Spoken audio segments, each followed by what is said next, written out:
ಉಡುಪಿ ಜಿಲ್ಲೆಯಲ್ಲೂ ಕೂಡ ಬಿರುಸಿನ ವರುಣಾರ್ಭಟ ಅದು.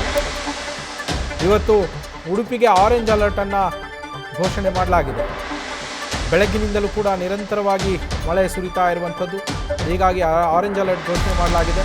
ಮುಂದಿನ 5 ದಿನಗಳ ಕಾಲ ಮೀನುಗಾರರಿಗೂ ಕೂಡ ಸಮುದ್ರಕ್ಕೆ ಇಳಿಯದಂತೆ, ಕಡಲಿಗೆ ಇಳಿಯದಂತೆ ಕಡಲ ಮಕ್ಕಳಿಗೆ ಹವಾಮಾನ ಇಲಾಖೆ ಎಚ್ಚರಿಕೆಯನ್ನು ಕೊಟ್ಟಿದೆ.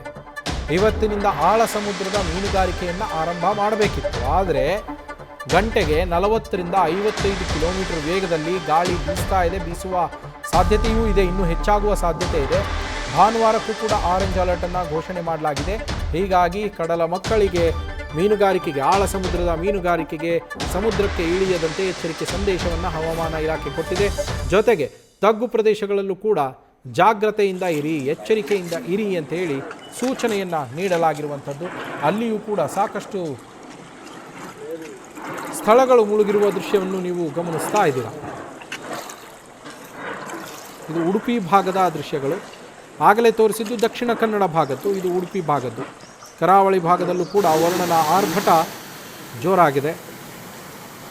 ರುದ್ರ ತಾಂಡವ ಆಡ್ತಾ ಇದ್ದಾನೆ. ಬಹುತೇಕ ಕಡೆಗಳಲ್ಲಿ ವರುಣ ರುದ್ರ ತಾಂಡವ ಆಡ್ತಾ ಇರುವಂಥದ್ದು. ನೋಡಿ, ಅಪಾಯದ ಮಟ್ಟವನ್ನು ಮೀರಿರುವ ಸೂಚಕ ಕೂಡ ಅಲ್ಲಿದೆ, ಅದನ್ನು ಗಮನಿಸ್ತಾ ಇದ್ದೀರಾ.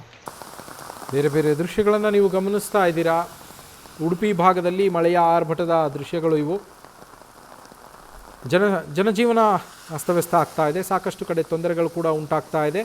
ಹಾಗೆ ಗಾಳಿ ವೇಗವಾಗಿ ಬೀಸ್ತಾ ಇರೋದ್ರಿಂದ ಸಮುದ್ರಕ್ಕೆ ಇಳಿಬೇಡಿ ಅಂಥೇಳಿ ಸೂಚನೆಯನ್ನು ಕೊಡಲಾಗಿದೆ. ಕೇವಲ ಪ್ರವಾಸಿಗರಿಗಲ್ಲ ಈ ಸೂಚನೆ, ಮೀನುಗಾರರಿಗೂ ಕೂಡ ಇದೇ ಸೂಚನೆಯನ್ನು ಕೊಡಲಾಗಿದೆ.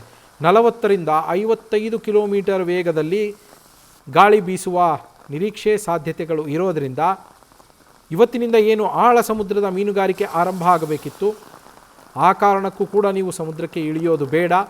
ಅಪಾಯ ಇದೆ, ಅಪಾಯ ಕಟ್ಟಿಟ್ಟ ಬುತ್ತಿ. ನೋಡಿ, ಅಲ್ಲಿ ಒಂದು ಕೊಡೆಯಲ್ಲಿ 4-5 ಜನ ಹೋಗ್ತಾ ಇರುವ ದೃಶ್ಯಗಳನ್ನು ನೀವು ಗಮನಿಸ್ತಾ ಇದ್ದೀರಾ. ಇದು ಮಳೆಯ ಆರ್ಭಟ. ಅಲ್ಲಿ ಬರೀ ಮಳೆ ಇಲ್ಲ, ಗಾಳಿಯ ಜೊತೆ ಮಳೆ ಇರುವಂಥದ್ದು, ಬಿರುಗಾಳಿಯ ಜೊತೆ ಮಳೆ ಇದೆ. ಹೀಗಾಗಿ ಅಪಾಯ ಇದೆ.